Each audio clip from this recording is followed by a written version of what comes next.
Saludos y bienvenidos, aquí estamos ya en Mangas Verdes. Esta semana volvemos para contaros más noticias relacionadas con el medio ambiente en medio del puente. Haya puentes, haya acueductos o haya vados, aquí estamos dispuestos a hablaros del medio ambiente, de la naturaleza, de las renovables, del agua, de todos los temas que siempre tenemos en cartera, porque Mangas Verdes está en marcha gracias a Cygnus, reciclando neumáticos en pantallas acústicas, suelos de seguridad, parques infantiles, balsas de almacenamiento, mezclas bituminosas y muchos más usos. Descúbrelos todos en cygnus.es. Y descubre a Mangas Verdes, que hoy cuenta con la realización técnica de Esteban Novillo. Y en nombre de la redacción, el saludo de Pedro Pablo May.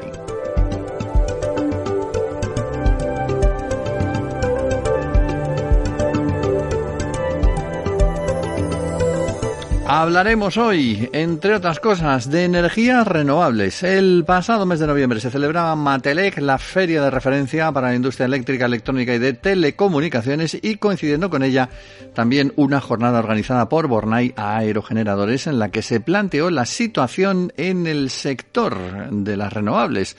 Y se llegó a una conclusión importante y, bueno, preocupante en cierto modo. Faltan medios humanos y formación para atender a la creciente demanda que hay ahora mismo de renovables en España.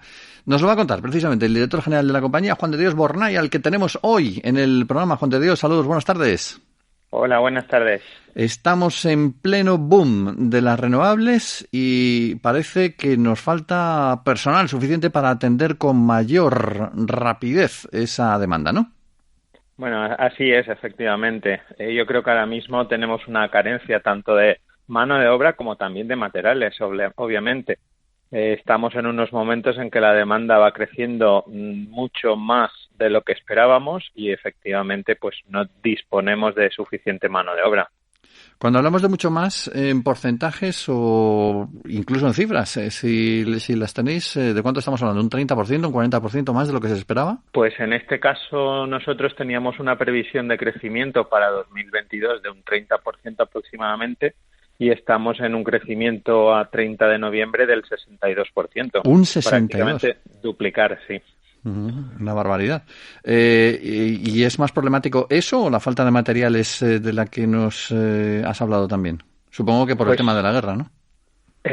Bueno, más que la guerra, el tema de microchips. Ucrania tal vez no está afectando tanto, pero todo el problema general de microchips, electrónica y demás sí que nos está afectando bastante.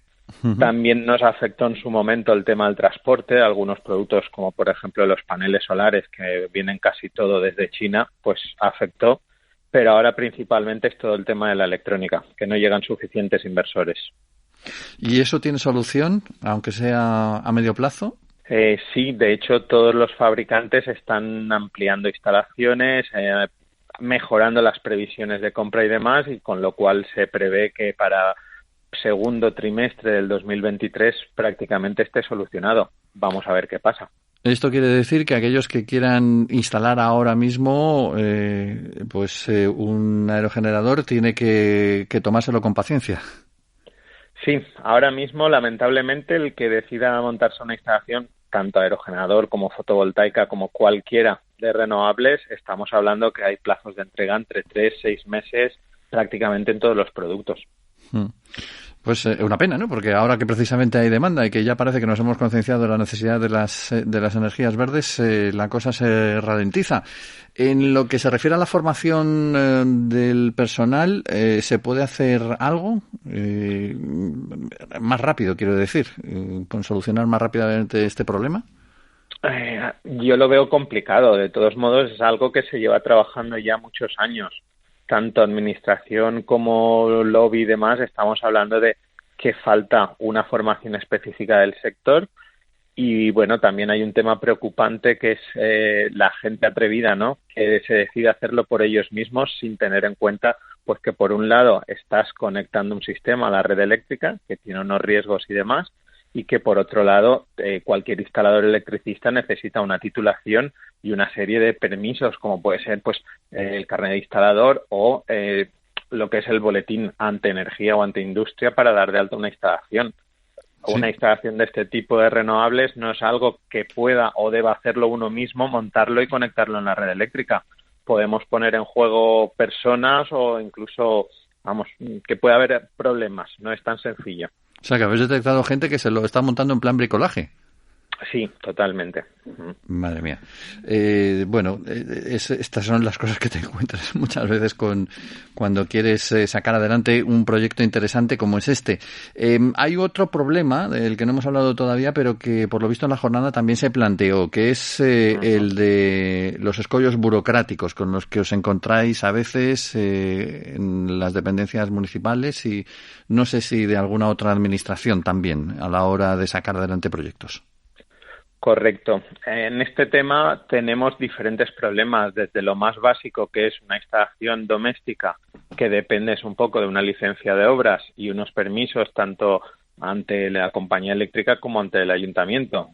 Se dan los casos de que algunos ayuntamientos todavía no saben qué hacer o aparte pueden tener un cierto colapso, con lo cual en unos casos te piden un tipo de licencia, en otros otro, en otros una licencia de obra menor es suficiente. Un poco de desconocimiento, de no tener unas normas globales para todo el país y, por otro lado, a medida que vas creciendo el tipo de instalaciones, como puede ser ya una industrial o una de generación pura y dura, pues te vas encontrando con más y más problemas que también, pues, por ejemplo, las compañías eléctricas están requiriendo que si un certificado, que si una documentación, que si cumplir unos requisitos que en todos los casos se están cumpliendo, pero que te exigen una documentación de un tipo o de otro en función de con qué compañía o con qué región estés trabajando. Es decir, no hay una unificación, ¿no?, de la documentación que se requiere en un momento dado. Exactamente. ¿Y esto depende de quién? ¿Del Ministerio, del MITECO? No te sé decir, porque realmente es como te decía, llegas a un ayuntamiento, entonces ante ese desconocimiento, pues él te dice, ¿cómo vas a generar? Entiendo que es un negocio y requiere una licencia de uso, cuando la normativa es bastante clara, diciéndote que tú eres un autoconsumidor, con lo cual no es que estés generando, sino que estás autoproduciendo tu propia energía, con lo cual licencia de obra sería suficiente. Pero es un poco esos desconocimientos de cada entidad. Ya. ¿Hay algunos municipios que están causando más problemas que otros o esto lo habéis detectado más a lo mejor en municipios pequeños que en municipios grandes, por poner un ejemplo? No hay una regla, es decir, no es este o este municipio, depende mucho de cada zona y de cada emplazamiento. Puedes tener problemas en un municipio X y a 2 kilómetros no tener ningún problema. Ya. Es aleatorio. O sea, depende un poco de quién te toque, ¿no? Como suele decirse. Exacto. Ahora mismo, ¿cuáles son las zonas de España que más energía de este tipo está instalando o tiene previsto instalar en los próximos tiempos? Pues la verdad es que está por toda España. Yo creo que es más bien uniforme. No hay zonas que estén tirando más que otras. Es todo a la par. Vamos. Es algo que se venía persiguiendo muchos años ahí en stand-by, esperando a ver qué pasaba, y que ahora, cuando han dado el pistoletazo de salida, todos están tirando, todas las zonas están tirando por igual. Hubo un momento en que se quiso potenciar bastante la energía renovable por una serie de motivos, yo supongo que más políticos que otra cosa, se frustró el tema. ¿Ahora crees que este lanzamiento ya es imparable, que ya vamos hacia esa expansión de la energía renovable sí o sí en nuestro país? Yo entiendo que sí, por diferentes factores. El primero, que tú puedas consumir y producir tu propia energía. Segundo, el tema de costes. La energía ha subido muchísimo, la tecnología se ha abaratado bastante, con lo cual los costes de un tipo, autoconsumo por ejemplo, o de la red eléctrica están prácticamente iguales. Este tipo de instalaciones se están amortizando en periodos de tiempo relativamente cortos, con lo cual es algo que viene para quedarse. Entiendo que ahora mismo estamos viviendo un boom y que todo esto se irá estabilizando en los próximos años y luego ya se quedará un mercado estable de reposición, de nuevas instalaciones. No será efectivamente como estamos ahora mismo viviéndolo, pero sí que ya se mantendrá más o menos estable. Para una persona que esté planteándose pues tener su instalación renovable de autoconsumo, ¿tú recomendarías que esperara un poco a que pasara ese boom o que se apuntara al boom ahora? Realmente que se apunte ya al boom. ¿Por qué esperar si al final el tipo de instalación, costes y demás están bastante estables? Y como decíamos, hay un periodo de espera, con lo cual decidirse, tenerlo claro, y si las posibilidades de tu vivienda te lo permiten, y tus propias posibilidades, obviamente, porque es una inversión, te lo permite, pues lanzarse adelante, hacer su pedido, y cuando se pueda, se lo instalarán. Pero no hay motivo para esperar 1 año, 2 años a ver qué sucede, porque es algo que es realidad hoy en día. ¿Tenéis calculada una media del dinero que se están gastando ahora mismo los españoles en este tipo de instalaciones? Pues nosotros, por ejemplo, estamos hablando de que hace 1 año aproximadamente las instalaciones tipo eran 3-4 kilovatios, ahora parece que ha subido un poquito hasta los 5 kilovatios, y estamos hablando de niveles de inversión entre los 4 y 6.000 euros aproximadamente. Uh-huh. En función, lo de los kilovatios en función de lo que consuma cada casa, claro. Exactamente, en función de lo que consuma, y ahora mismo ha crecido un poco esa demanda o esa potencia demandada, principalmente por tener un excedente que luego también puedas compensar con esos periodos, por ejemplo, durante la noche o los días del mes que hay más consumo. Ahora, por ejemplo, en invierno, que tenemos días nublados, pues hoy no genero, pero ayer generé 5 kilovatios en exceso, con lo cual me compensa la factura a final de mes. Claro, esto es lo interesante. Bueno, pues yo creo que animar a todo el mundo a que se una a esta ola y a ver si entre todos conseguimos colocar las renovables donde deben estar. Cuanto más arriba, mejor. Juan de Dios Bornay, muchas gracias por habernos acompañado hoy en el programa. Gracias a vosotros por contar conmigo.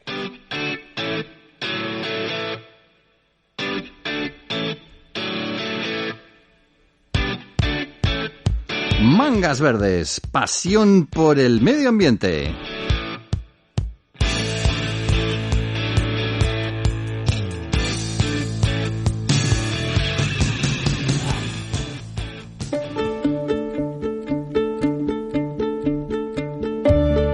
Bienvenidos a Planeta Bosque, un espacio destinado a conocer especies de árboles de todo el mundo. Planeta Bosque apoya a Lifeterra, una fundación que cuenta con entidades de diversos países en un proyecto del programa LIFE de la Comisión Europea para la conservación de la naturaleza. Pues hoy os presentamos el que figura desde 1948 como árbol nacional de Venezuela, el Androanthus crisanthus, también conocido como Tabebuia crisanta. Bueno, mejor usar el nombre fácil, ¿no? Estamos hablando del araguaney, que es bastante más sencillo de decir, aunque tiene otros nombres también. Guayacán amarillo, zapito, roble amarillo, cañaguate, tajibo, el araguaney. Nos quedamos con araguaney. Lo del color amarillo ya os adelanto que es por lo de las flores, lo lucen con intensidad. De hecho, su nombre en latín, lo de crisanthus, significa flor de oro. Alcanza unos 35 metros de altura más o menos el árbol, es caducifolio, con pocas ramas, pero gruesas y ascendentes, y flores, como digo, especialmente llamativas en forma de campana de color amarillo claro con líneas rojas. De hecho, lo de crisanthus me está recordando el nombre de una flor, que es el crisantemo, que se llama así por lo mismo, porque es amarilla con color solar. Bueno, el caso es que estas flores son especialmente llamativas y de esta manera atraen a las abejas con facilidad para que polinicen sus flores. Por eso se considera este árbol como melífero. No es que lo produzca el árbol, no es que produzca la miel, pero sí atrae mucho a las abejas que luego la polinizan.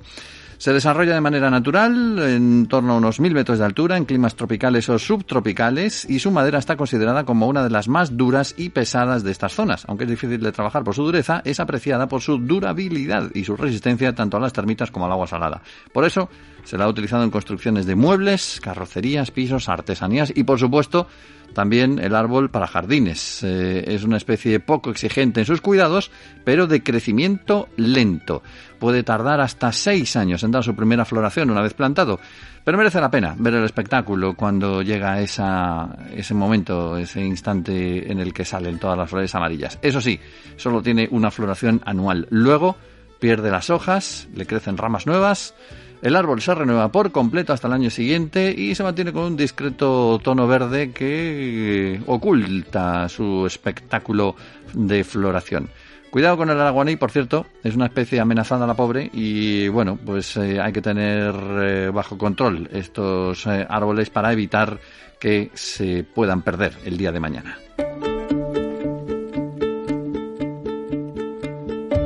Plantar, geolocalizar, educar, crear comunidad.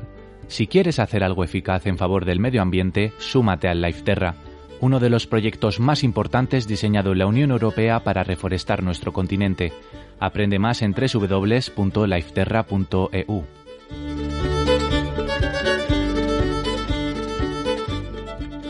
Tengo que ir al taller a cambiar los neumáticos, pero no sé qué hacer con mis viejos neumáticos usados. De eso se encarga Signus. Retira gratuitamente todos los neumáticos usados del taller. Los clasifica y los recicla para convertirlos en carreteras más silenciosas y duraderas, suelos para parques infantiles o pistas deportivas. Signus, dando valor al neumático fuera de uso. Síguenos en redes sociales. Bueno, se nos acumulan las citas ambientales en el último trimestre del año, desde las nacionales, como el CONAMA de Biocultura, hasta las internacionales de la Cumbre del Clima, la COP27 de Sharm el Sheikh, y la de Biodiversidad, la COP15 de Montreal. Esta semana empezaba. Experta en cumbres es Elvira Carles-Brescolí, directora de la Fundación Empresa y Clima, una entidad que desde 2010 es observadora de Naciones Unidas, así que eso le ha permitido acompañar a empresas y organizaciones para que conozcan de primera mano los avances de esas negociaciones, que puedan participar en los foros correspondientes a su actividad. Con la de Egipto, nuestra invitada de hoy ha acudido ya a 14 cumbres del clima, 14 COP, así que es una voz autorizada para comentarnos lo que ha ocurrido allí y para hablarnos un poquito de su impresión acerca de los resultados de una cumbre que por lo demás en general no ha recibido buenas críticas por los resultados escasos que ha mantenido según diversos expertos. Nos lo va a contar ahora mismo. Elvira, saludos, buenas tardes. Hola, buenas. Bueno, antes que nada, la mayoría de las críticas que hemos leído sobre esos resultados hablan de escasez de los mismos, de que no se han conseguido grandes cosas y que quizás lo más importante es que lo que ha habido es el acuerdo de pérdidas y daños y sobre todo mantener el pulso vivo de la COP en un momento en el que la situación geopolítica mundial pues parece que no da para muchas alegrías. No sé si compartes este análisis. Bueno, te escuchamos. Sí, lo comparto, pero también es verdad que tenemos que partir de la base de que Naciones Unidas, es decir, todos los países del mundo, avanzamos cuando todos estamos de acuerdo. Y esto es difícil, de manera que los avances son lentos y no son... deberían ser mucho más rápidos por la emergencia climática que tenemos. Pero este año se habían sumado un par de cosas más. Es decir, hay una situación geopolítica complicada debido a varias crisis, podríamos decir una crisis energética, tenemos la guerra Rusia-Ucrania y la crisis económica mundial. Y eso ha hecho, de entrada, que muchos temas como es de la emergencia climática sí que están en la agenda, evidentemente, pero no en el primer punto. Es decir, en estos momentos no es como para muchas partes del mundo, para muchos países, no es la prioridad. Esto hay que tenerlo en cuenta. Después, también, así cuando analicemos un poco cómo ha ido la COP, que lo haré enseguida, hay bloques, macrozonas mundiales que están muy bien, que están avanzando, que están reduciendo sus emisiones. Te podría hablar, por ejemplo, de los 5 más emisores, están conteniendo sus emisiones, pero tenemos una serie de países emergentes que están creciendo, que crecen muy rápido y que emiten mucho. Países que hasta ahora no hablábamos, por ejemplo, la República Islámica de Irán o Corea del Sur o Indonesia, incluso países como, por ejemplo, Mongolia, que nadie habla de ellos, y son países que están creciendo muchísimo en emisiones. Y eso hace que el balance sea negativo, es decir, que cada vez vamos creciendo más en emisiones, negativo para mantener ese aumento de temperatura, que es lo que nos interesa.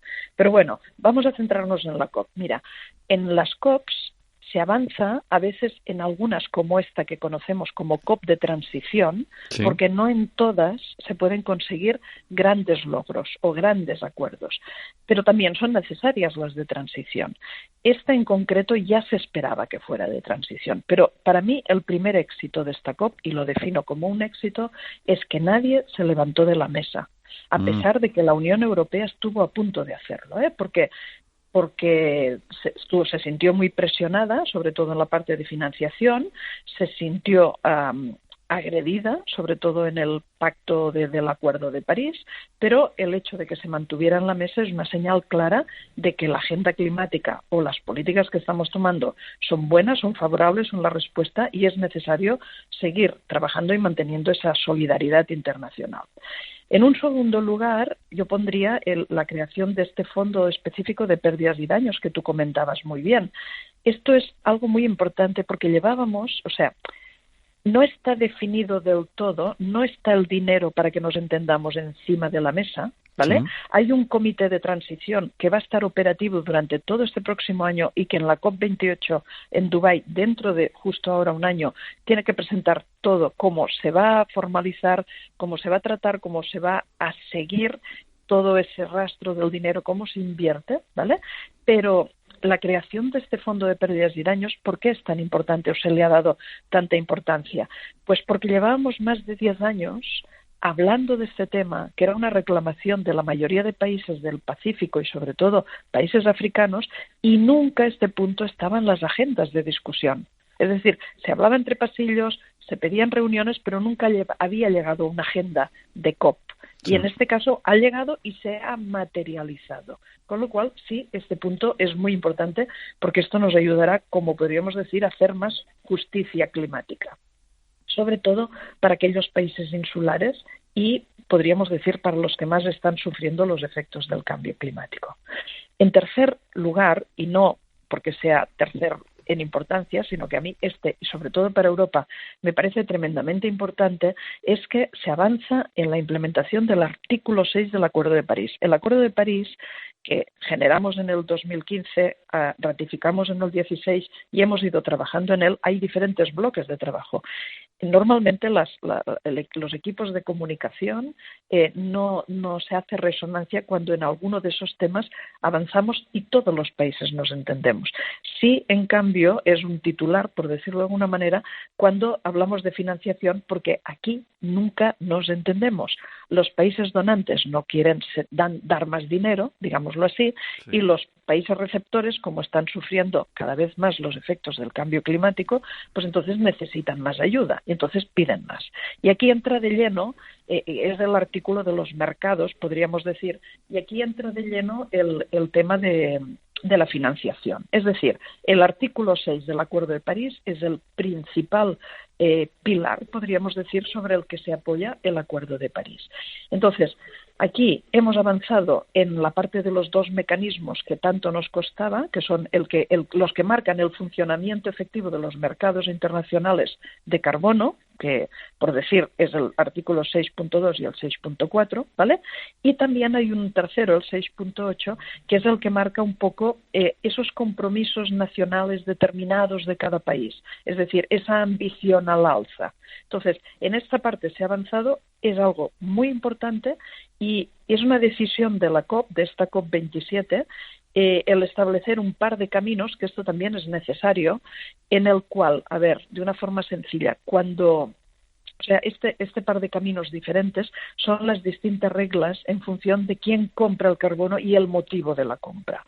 Si la compra y venta está entre dos países, entre dos estados, pues habrá temas de confidencialidad, evidentemente, que uno se descuente una parte y el otro otra de ese compromiso, pero luego también era necesario, sobre todo para el sector empresarial, que cuando una empresa decida hacer una compra o una acción en otro país, esas emisiones que reduce ese buen trabajo hecho, digámoslo así, esa reforestación o esa nueva instalación o transferencia de tecnología, esas emisiones, ¿quién se las descontaba? ¿La misma empresa o ese país? Y entonces esto también ha quedado claro, con lo cual este punto a mí, cara al mundo empresarial en general, me parece muy importante. Estos 3 puntos son los que yo destacaría más como logros, como éxitos. Sí. Vamos a hablar un poquito ahora de la parte negativa, y es que se ha hablado mucho de financiación esta COP, digamos, ya era lo que tocaba, digámoslo así, pero no tenemos que olvidar que el principal objetivo, el primer objetivo, o el objetivo básico, no sé, llámalo como quieras, es reducir las emisiones. Y esto no lo estamos consiguiendo. Es lo que te comentaba al principio, es decir, los 5 países más emisores del planeta, que representan un 63% del total, pues siguen están conteniendo, pero no reduciendo como lo que necesitamos. ¿Eso incluye a China? ¿Incluye a China esos 5 países? Sí. China es el primer emisor del planeta actualmente, o sea, emisiones actuales. El orden es China, que casi llega a un 30% de las emisiones del planeta, y es un solo país. Luego le sigue Estados Unidos, le sigue la India, este sí que está creciendo un poquito. Después va a la Federación Rusa, o sea, Rusia, y después está Japón. Antiguamente, y digo antiguamente no, hace un año el sexto país era Alemania, pero este año ya Alemania ha estado superada por la República Islámica de Irán. Nadie habla de países emisores y dice los nombres de Irán, Indonesia o Mongolia, como te decía, o Corea del Sur, como te decía yo antes. Entonces, claro, cuando hacemos el balance global, aunque los primeros emisores hayan contenido, se hayan puesto al cinturón, como luego están creciendo unos países emergentes con muchas emisiones, el balance es negativo en el sentido de que no estamos reduciendo, sino que están creciendo las emisiones. Pero es lo que te decía, no olvidemos que lo principal es reducir las emisiones y en un segundo lugar está evidentemente minimizarlas y en un tercer lugar hablemos de financiación, aunque en esta COP se ha hablado mucho de financiación, ¿vale? Después ha habido otro tema que también era de los temas de entre pasillos y ahora está en agenda, es decir, otro punto que me parece importante es que se han impulsado muchas soluciones basadas en la naturaleza. Es decir, esas soluciones son las que ayudan a mantener y preservar pues, temas como tan importantes como es la biodiversidad o como el agua, ¿vale? Se ha hablado mucho de nuevas tecnologías, nuevos combustibles, entre paréntesis, hidrógeno. Yo creo que es la palabra que más se ha utilizado en todos los ítems de esta COP. ¿El hidrógeno verde? Sí, pues claro, tenemos diferentes colores en el hidrógeno, pero cuando yo hablo de hidrógeno siempre es hidrógeno verde, el que se genera a partir de energías renovables. Entonces, nuevas tecnologías, nuevos combustibles y sobre todo seguridad energética, porque en realidad estos son los pilares para mantener los objetivos de mitigación. Claro que se nos ha criticado un poquito, sobre todo a la macrozona Europa, porque algunos países de la Unión Europea están, tú sabes muy bien, utilizando el carbón. Es decir, desde fuera parece que la Unión Europea va hacia atrás, porque puntualmente, y repito, puntualmente ha sido una necesidad en utilizar o volver a utilizar carbón, ¿vale? Pero no olvidemos que la Unión Europea está reduciendo más que nadie sus emisiones globales, está utilizando más que nadie renovables y más que nunca, ¿vale? Y está aumentando muchísimo la movilidad eléctrica. Esto es súper importante, aunque la Unión Europea representa solamente el 9% de las emisiones mundiales. Pero en base a estas tres cosas que he dicho, la Unión Europea se ha convertido en una especie como de mini laboratorio del mundo. Es decir, tenemos el liderazgo en temas tan importantes como es la compraventa de derechos de emisión, es decir, el mercado de carbono, ¿no? Y lo único que pedimos desde Europa, y que es importante, es que esto realmente no funcionará hasta que el precio del carbón sea global, sea a nivel mundial y todos juguemos en la misma liga. Claro, es que esa queja, perdona que te interrumpa, es que esa es una queja que he oído mucho, ¿no? Que te dicen, bueno, aquí en Europa nos estamos apretando el cinturón, estamos avanzando mucho en este tipo de cosas, pero si en el resto del mundo no se actúa igual, no va a servir de mucho. Correcto, y tienes razón. Es decir, repito, somos solamente o representamos el 9% de las emisiones mundiales. Si el resto no toman el ejemplo de este piloto que es la Unión Europea, pues que al final no lo conseguiremos. Europa incluso, te sonará que estamos ahora trabajando ya por ese 55% de reducción de nuestras emisiones. Sí. Pero en estos momentos se está planteando aumentar los compromisos de reducción a nivel europeo, no de pasar del 55 al 57, que algunos países dicen que es lo máximo que podemos hacer. No, Europa está planteando el 60%. Es decir, la de trabajo que nos viene en los próximos 8 años es inimaginable, pero yo creo que lo conseguiremos, de la misma manera que conseguimos cuando nos hicimos ese propósito de reducir a nivel europeo el 20% de nuestras emisiones en el año 20, y lo conseguimos con creces a pesar de la crisis económica que tuvimos. Entonces, en estos momentos, y repito, estamos inmersos en una crisis energética, pero no tengo duda de que si el objetivo, y lo aprueba el Parlamento, es cumplir ese 60% en el año 30, ahí que estaremos, y con la cara bien alta, como dicen en mi pueblo. Pero tienes razón tú, muchísima razón, en que falta ambición y concreción por parte de muchos países para llegar a los objetivos. Es decir, y claro, es lo que hablamos al principio, Naciones Unidas va con todos a la vez, ¿vale? Entonces, bueno, también ha habido logros en esta COP, pues una serie de países lanzaron, una serie de países importante, más de 80, lanzaron un paquete, y en el cual, están incluidos los los más emisores, lanzaron un paquete de 25 nuevas acciones de colaboración en 5 áreas clave que son necesarias, algunas se ha trabajado, pero en otras no tanto. Por ejemplo, en energía se ha trabajado y en agricultura también, pero no tanto en transporte por carretera. Ahora que ya tenemos el transporte marítimo y la aviación, pues como saben que ya las reglas que hay que cumplir, pues ahora empecemos ya con el transporte por carretera, formalicemos el tema del acero, metámonos de lleno en el tema del hidrógeno, es decir, que hay una serie de herramientas o de iniciativas que hacen que avancemos sin ninguna duda, quizás no a la velocidad suficiente o que necesita el planeta. Y esta es un poco la conclusión. Para mí ha sido una COP de traspaso, digamos, entre esa de Glasgow, que se tomaron acuerdos importantes, e incluso te diría, la del año que viene en Dubái, no la voy a definir como COP de traspaso, yo creo que en esa COP igual que esta era la de la financiación, África necesitaba poner dinero encima de la mesa y el dinero, se han puesto las reglas para que ese dinero sea real y exista. Se está hablando ahora de una economía baja en carbono que va a requerir a nivel mundial entre 4 y 6 billones de dólares cada año, y por eso se involucran no solamente a los gobiernos y a los bancos centrales, como puede ser el Banco Mundial o el Banco Africano, sino los bancos comerciales, los inversores institucionales y otros muchos actores, entre ellos las empresas, ¿vale? Entonces, es decir, aquí ya se involucra a todo el mundo porque necesitamos que todos ayuden. Esta era la COP de la financiación. Yo veo la COP de Dubái, y así hablamos un poquito del futuro en 2 minutos, la veo como una COP, no tanto es la palabra de transición, pero sí la COP de la que se van a marcar la pauta del tema de los combustibles fósiles, que hasta ahora solo tenemos el acuerdo de irlo reduciendo o de que la parte de financiación se vaya reduciendo en los combustibles fósiles, pero no de la eliminación. Entonces yo, cara a la COP de Dubái, veo que habrá muchos avances en la agenda de solidaridad, sobre todo para los países más vulnerables. Nos vamos en poquitos días a estrenar un año 23 que desde mi punto de vista será sin ninguna duda de los más calurosos, no, el más caluroso que tendremos. Pensemos que tenemos el niño acercándose, el efecto niño, con lo cual esto nos hará tener unos veranos más tórridos todavía, ¿vale? Yo creo que aumentará de aquí a Dubái el compromiso en temas de mitigación y adaptación por muchos países.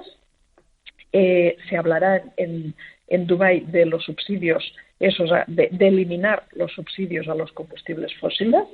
Y algo bastante importante a nivel mundial es que en la COP de Dubái, en diciembre del año que viene, todos los países deben presentar el balance global de sus emisiones. Y esto es muy bueno porque vemos realmente en qué punto estamos. Este balance se presenta cada 3 años y es como el termómetro de decir dónde estamos, qué nos hace falta y qué vamos a sufrir a futuro. Y también, si hacemos pensamos desde el punto de vista de España, pues en el segundo semestre de este año tenemos la presidencia europea, con lo cual eso hará que en las negociaciones de Dubái España como país tenga un lugar relevante al lado de nuestro negociador europeo, que es el señor Timmermans, ¿no?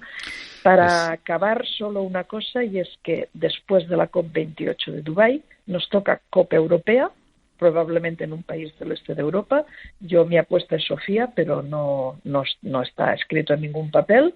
Y allí sí que va a ser una COP muy importante, la de Sofía, la del 24 sí, porque es cuando el dinero aparece encima de la mesa. Y con esto, pues Estaremos especialmente pendientes. La verdad es que amplio análisis y conciso, con todo tipo de factores encima de la mesa. Muchísimas gracias, Elvira Carles Bescolí, por esta opinión y bueno, vamos a esperar entonces al momento de esa cumbre europea, que va a ser exactamente, tenemos fecha ya para esa cumbre, ¿no? Sí, en Dubái empieza... No la de Dubái, digo, la de Europa. La de Europa será en noviembre del año 24. En noviembre del año que viene, correcto. Bueno, pero espero que nos hablemos antes. Yo también. Muchas gracias. A vosotros, cuando queráis. Gracias. Viajando con Renato Urguat. 1 minuto, un humedal. Seguimos con nuestra mochila en Andalucía, recorriendo los humedales Ramsar. Hoy en Huelva, en la Laguna de las Madres y Palos, una combinación sugerente para los niños que se portan mal. En fin, se trata de un paraje natural que en realidad está formado por 4 lagunas, no 2, como parece sugerir su nombre, en cerca de 700 hectáreas entre los términos municipales de Moguer y Palos de la Frontera.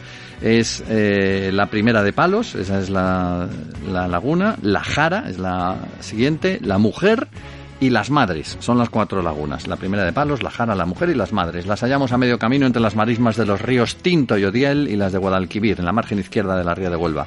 Cerquita del mar, pero con aguas dulces y además con agua que hay todo el año, lo que lo convierte en uno de los sitios favoritos, como no, de la avifauna. Aquí vamos a encontrar el ave toro, el pato cuchara, la malvasía, la garza real y también la imperial, la garcilla boyera y también la cangrejera, el porrón moñudo y tantas otras.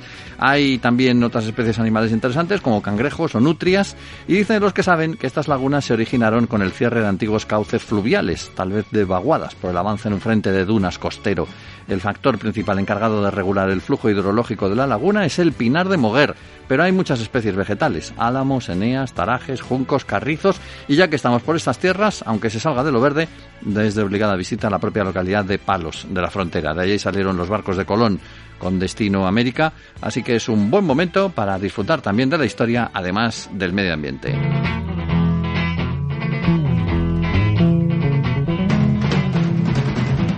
Life Renato Urguat es un proyecto europeo destinado a mejorar la calidad ambiental de las aguas mediante el uso conjunto de humedales artificiales y fangos deshidratados procedentes de potabilizadoras de aguas, coordinado por la Universidad Politécnica de Valencia con socios españoles y portugueses.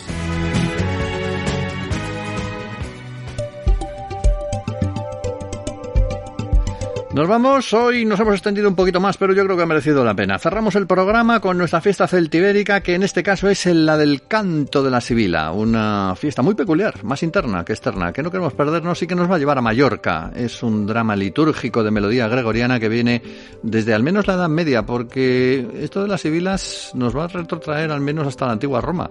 Lo cierto es que la versión que tenemos, como digo, viene de la Edad Media, se interpreta de manera tradicional durante la Misa del Gallo del 24 de diciembre, que está ahí a la vuelta de la esquina en los santuarios mallorquines, como el Monasterio del Lluc o la Catedral de Palma. Ojo, que es bien de interés cultural y también patrimonio inmaterial de la humanidad por la UNESCO, además de fiesta celtibérica. Mangas Verdes en marcha gracias a Signus, utilizando materiales reciclados del neumático en lugar de recursos naturales. Descúbrelo en signus.es. Hoy nos vamos, hemos contado con la realización técnica de Esteban Novillo y en nombre de todo el equipo de la plataforma medioambiental de la Agencia EFE os habló Pedro Pablo May. Feliz y verde semana.